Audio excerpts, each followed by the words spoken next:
Makanya oleh Rasulullah dikatakan salah satu dari 7 golongan yang berhak mendapatkan naungan di yaumil qiyamah besok adalah pemuda yang tumbuh berkembang menjadi dewasa dalam keadaan beribadah kepada Allah Subhanahu wa taala. Tidak menunggu tua baru semangat beribadah.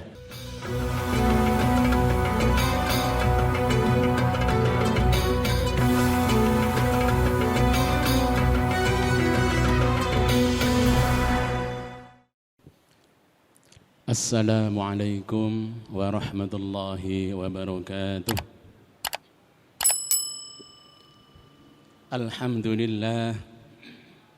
Alhamdulillahi rabbil alamin. Wa bihi nasta'inu ala umurid dunya waddin. Ashhadu an la ilaha illallah wahdahu la syarika lah. Al-malikul haqqul mubin. Wa ashhadu anna sayyidana wa nabiyyana Muhammadan abduhu wa rasuluh. Sadiqul wa'dil amin. Allahumma salli wa sallim wa barik ala sayyidina Muhammad wa ala alihi wa sahbihi wa man tabi'ahu ajma'in, amma ba'd. Hadirin jamaah pengawasan jamaah pengajian Qubailal Futur Masjid Tegalsari Surakarta. Alhamdulillah sore ini kita bisa hadir, bisa mengikuti lagi pengajian menjelang berbuka puasa. Pada sore kali ini kami akan menyampaikan sebuah hadis Rasulullah sallallahu alaihi wasallam, sebuah hadis sahih, hadis Muslim, hadis Bukhari Muslim terkait dengan 7 golongan yang kelak akan mendapatkan naungan, mendapatkan perlindungan dari Allah Subhanahu wa taala pada hari kiamat. Bunyi hadisnya sebagai berikut. An Abi Hurairah radhiyallahu anhu, anin Nabi sallallahu alaihi wasallam qala.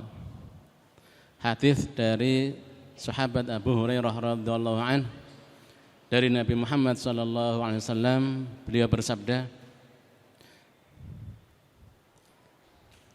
Sab'atun yudhilluhumullahu fi dhillihi yawma la dhilla illa dhilluh. Rasulullah bersabda, sab'atun, ada 7 golongan. Yudhilluhumullah, Allah akan melindunginya, menaunginya, fi dhillihi, di dalam naungan Allah, yawma la dhilla illa dhilluh, besok pada hari di mana tidak ada naungan, tidak ada perlindungan kecuali naungan dari Allah Subhanahu wa taala. Siapa itu 7 golongan yang berhak mendapatkan naungan, perlindungan dari Allah Subhanahu wa taala besok hari kiamat? Yang pertama adalah al-imamul adilu atau imamun adil, seorang pemimpin yang adil. Pertama yang berhak mendapatkan naungan oleh Allah Subhanahu wa taala besok di hari kiamat adalah seorang pemimpin yang adil. Pemimpin itu adalah orang yang mempunyai tanggung jawab terhadap orang lain. Paling kecil misalnya seorang ayah, dia menjadi pemimpin bagi keluarganya, ya. Seorang wali kelas, dia menjadi pemimpin bagi murid-murid di dalam satu kelasnya. Kepala sekolah, dia menjadi pemimpin di suatu sekolah, ya. Ketua RT, ketua RW, ya, menjadi pemimpin terhadap anak buahnya di RT dan RW. Demikian seterusnya sampai dengan presiden, dia sebagai pemimpin sebuah negara. Nah, kalau seorang pemimpin ingin mendapatkan naungan di yaumil qiyamah, maka hendaklah dia menjadi pemimpin yang adil. Nah, pemimpin itu godaannya sangat besar, ya, karena dia punya kekuasaan. Kalau dia tidak bisa adil itu di dalam penjelasan hadis ini disampaikan, Yang namanya adil itu adalah meletakkan sesuatu pada tempatnya. Secara umum yang namanya adil adalah meletakkan sesuatu pada tempatnya. Dalam hal ini terkait dengan pemimpin, imam, dimaksudkan di sini adalah seorang imam atau pemimpin yang tunduk dan patuh kepada Allah Subhanahu wa ta'ala, melaksanakan perintah-perintah Allah, menjauhi larangan-larangannya. Dia tidak melanggar atau melampaui batas di dalam memimpin, tidak sewenang-wenang, tidak menyalahgunakan wewenangnya ketika menjadi pemimpin, dan juga tidak menyia-nyiakan. Sudah diangkat menjadi pemimpin, dia tidak menyia-nyiakan kedudukannya, tidak digunakan untuk melakukan hal yang negatif, hal yang tidak baik. Contohnya perbuatan yang tidak baik ketika menjadi pemimpin adalah dia sewenang-wenang, sakarepe dhewe terhadap anak buahnya, terhadap orang-orang yang ada di bawah kepemimpinannya, tidak boleh. Karena dia seorang pemimpin, terus dia seenaknya saja mengatur orang lain, memberikan pekerjaan yang di luar batasnya misalnya, atau dia menjadi pemimpin yang otoriter, memaksakan kehendak dan lain-lain, atau membeda-bedakan, tidak berlaku adil. Orang-orang yang mungkin disenanginya akan mendapatkan fasilitas yang banyak, sedangkan yang tidak disenangi dibedakan dan sebagainya. Intinya kita harus menjadi orang yang adil, meletakkan sesuatu pada tempatnya. Kalau seorang pemimpin bisa berlaku adil seperti itu, maka insya Allah, dan sudah pasti ini kata Rasulullah, akan mendapatkan naungan besok di yaumil qiyamah. Hadirin jamaah pengawasan rahimakumullah. Selanjutnya,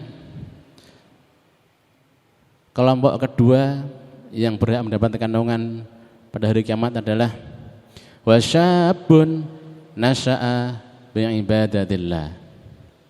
Seorang pemuda yang dia rajin tumbuh dewasa dalam keadaan beribadah kepada Allah Subhanahu wa ta'ala.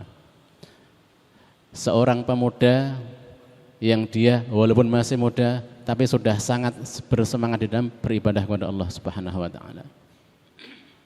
Pada umumnya orang kalau masih muda itu masanya untuk bersenang-senang, memperturutkan hawa nafsu, belum begitu perhatian terhadap ibadah. Tapi kalau ada seorang pemuda masih muda kok dia sudah rajin beribadah, rajin ke masjid, rajin mengaji,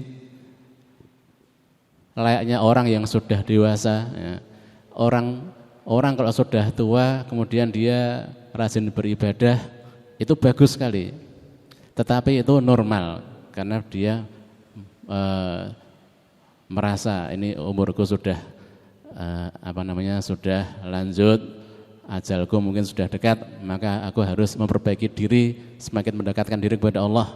Itu adalah bagus sekali, Tetapi kalau ada yang pemuda kok bisa seperti itu, rajin beribadah, itu istimewa. Nah, makanya oleh Rasulullah dikatakan salah satu dari 7 golongan yang berhak mendapatkan naungan di yaumil qiyamah besok adalah pemuda yang tumbuh berkembang menjadi dewasa dalam keadaan beribadah kepada Allah Subhanahu wa ta'ala. Tidak menunggu tua baru semangat beribadah. Sejak muda, sejak kecil sudah istiqomah beribadah kepada Allah Subhanahu wa ta'ala. Itu yang istimewa. Kemudian yang ketiga, golongan yang berhak mendapatkan naungan Allah besok di yaumil qiyamah yang ketiga adalah wa rajulun qalbuhu mu'allaqun fil masajid. Orang yang hatinya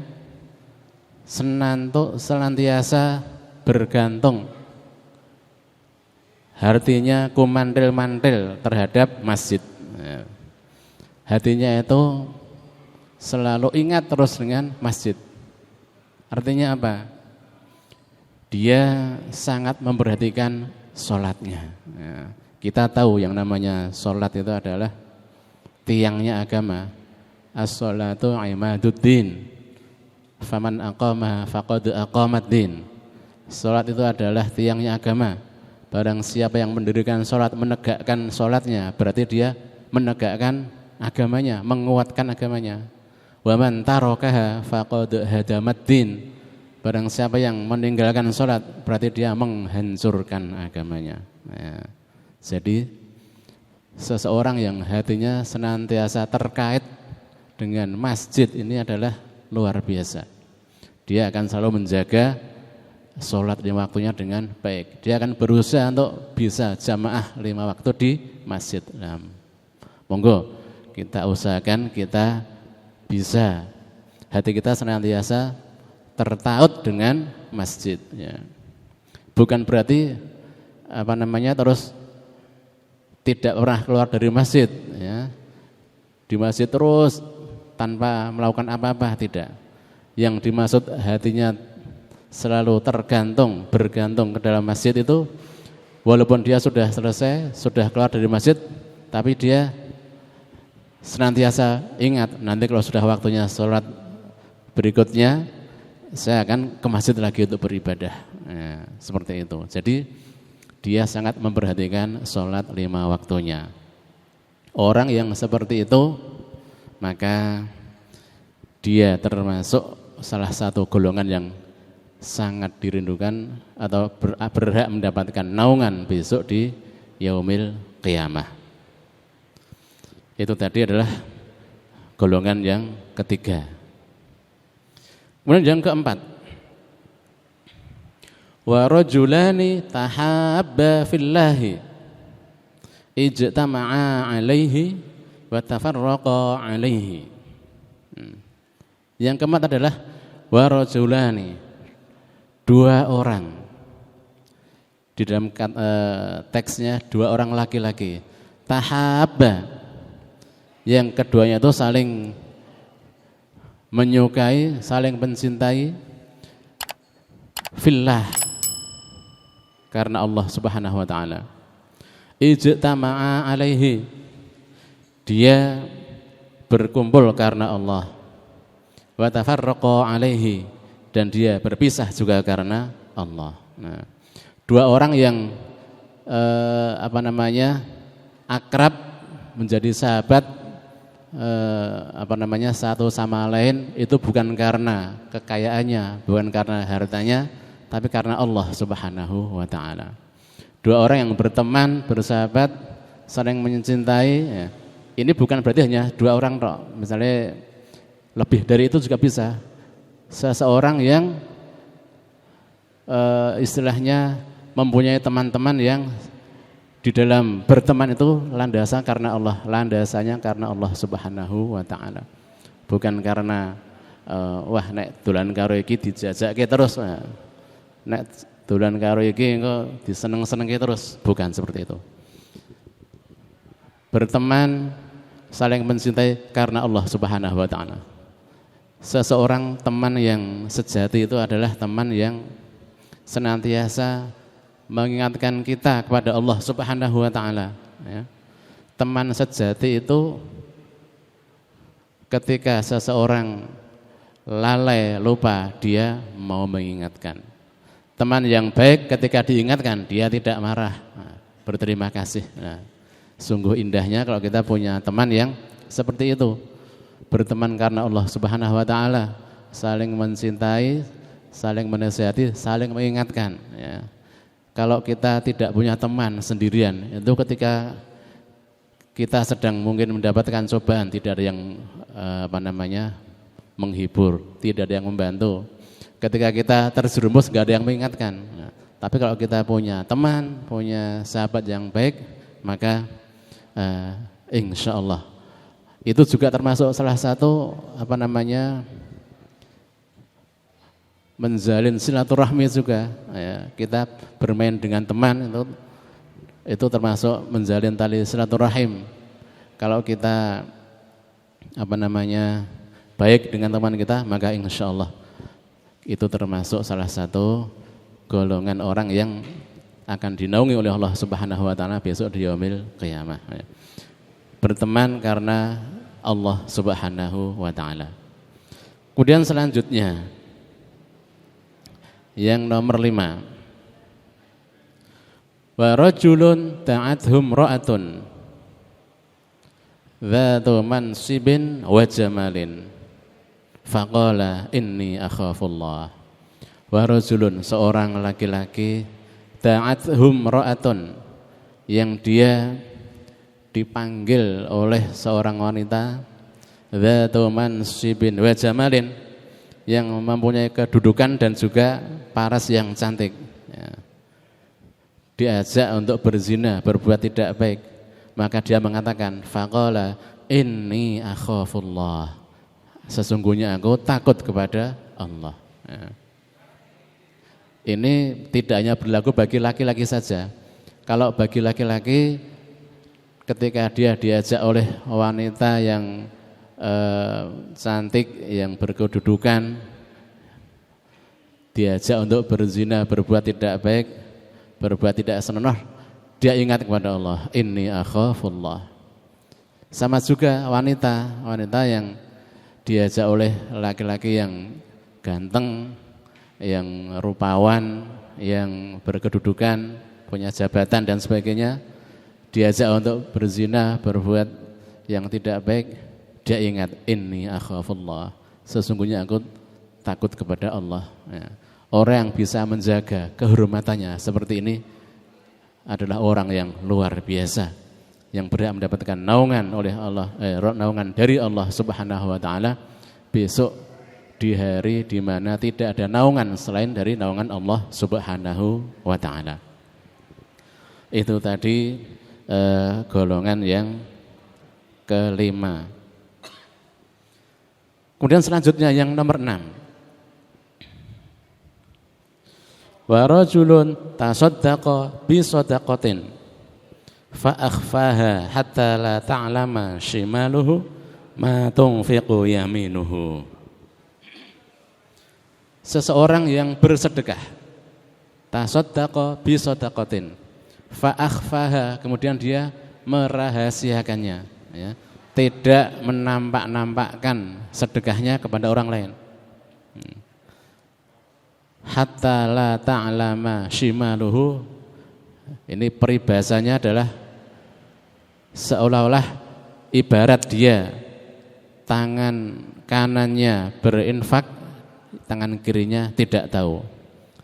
La ta'lama shimaluhu, tangan kirinya tidak tahu ma tunfiqu yaminuhu, apa yang diinfakkan, disedekahkan oleh tangan kanannya. Nah, jadi orang yang bersedekah dengan ikhlas, seseorang yang bersedekah dengan siri, dengan rahasia, tidak diketahui oleh orang lain, itu lebih aman dari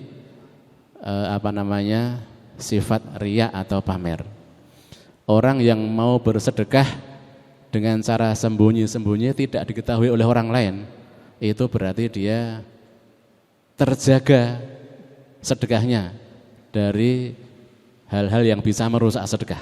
Nah, berarti keikhlasannya terjaga dengan tidak ada orang yang tahu kalau dia bersedekah. Makanya ini termasuk luar biasa, ya. Orang yang hanya mengharap ridho Allah, tidak mengharapkan pujian dari manusia, itu luar biasa. Maka dijanjikan akan mendapatkan naungan dari Allah Subhanahu wa taala. Karena memang ibadah yang dilakukan dengan tidak ikhlas itu ternyata dampaknya luar biasa, bisa menghilangkan atau menggugurkan pahalanya orang yang beribadah. Kalau ibadahnya tidak dilakukan dengan ikhlas, tapi hanya mengharapkan pujian dari orang untuk pamer saja, itu nilai ibadahnya akan hilang, ya. Di dalam Al-Quran disampaikan perumpamaan orang yang bersedekah, berinfak tapi tidak ikhlas, itu kamathali sofwanin alaihi turabun fa asabahu wabilun fatarakahu solda. Orang yang bersedekah, berinfak atau beribadah apapun tidak dengan ikhlas, maka famathaluhu kamathali sofwanin, bagaikan sebuah batu besar yang halus. Batu yang besar halus, alaihi turabun, yang di atasnya ada debu. Ada debu, ada tanah yang halus. Fa asabahu wabilun, kemudian turun hujan yang sangat deras. Hujan badai yang sangat deras.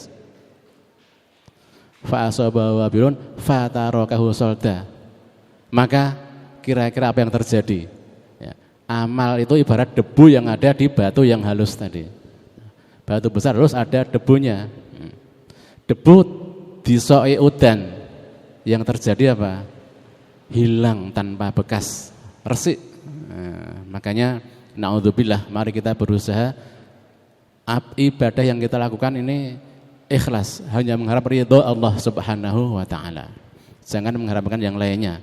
Karena kalau mengharapkan yang lainnya, maka dapatnya adalah kerugian. Ibadah kita pahalanya hilang bagaikan debu disapu ombak, debu disapu air hujan yang deras, ya, tidak tersisa sedikit pun. Ya, makanya orang yang mau beribadah sedekah dengan ikhlas itu luar biasa pahalanya di sisi Allah Subhanahu wa taala. Kemudian yang terakhir, yang ketujuh adalah wa rajulun dzakarallaha khaliyan fafadat ainahu. Orang yang ingat kepada Allah pada waktu keadaan yang sepi, lalu dia meneteskan air matanya. Orang yang zikir, ingat kepada Allah di tempat yang sepi, ya, mungkin di tengah malam, di sepertiga akhir malam, atau dimanapun di tempat sepi tidak ada orang, dia ingat zikir kepada Allah Subhanahu wa taala, ingat dosa-dosanya, ingat kebesaran Allah Subhanahu wa taala, ingin mendapatkan ridho, ingin masuk surga, sehingga dia meneteskan air matanya, menitikkan air matanya karena takut kepada Allah Subhanahu wa taala, karena ingin dekat kepada Allah Subhanahu wa taala. Dalam keadaan sepi, ingat kepada Allah sampai menitikkan air mata, itu luar biasa. Orang yang bisa seperti itu dijanjikan oleh Allah Subhanahu, oleh Rasulullah sallallahu alaihi wasallam, kelak akan mendapatkan naungan, perlindungan di hari di mana tidak ada perlindungan selain dari Allah Subhanahu wa taala. Itulah tadi 7 golongan yang berhak mendapatkan naungan Allah di yaumil qiyamah. Mudah-mudahan kita bisa mempunyai ke-7 sifat tadi, sehingga mudah-mudahan kelak kita juga mendapatkan naungan, perlindungan di yaumil qiyamah. Kita selamat masuk surganya Allah Subhanahu wa taala. Amin ya rabbal alamin. Allahumma anfa'na bima 'allamtana wa 'allimna ma yanfa'una. Allahumma rzuqna fahman nabiyyin wa hifdzal mursalin wa ilhamal malaikatil muqarrabin bi rahmatika ya arhamar rahimin. Rabbana atina fid dunya hasanah wa fil akhirati hasanah wa qina 'adzabannar. Wa sallallahu ala sayyidina Muhammad wa ala alihi wa sahbihi ajmain walhamdulillahi rabbil alamin. Wallahu a'lam bishawab. Wassalamualaikum warahmatullahi wabarakatuh.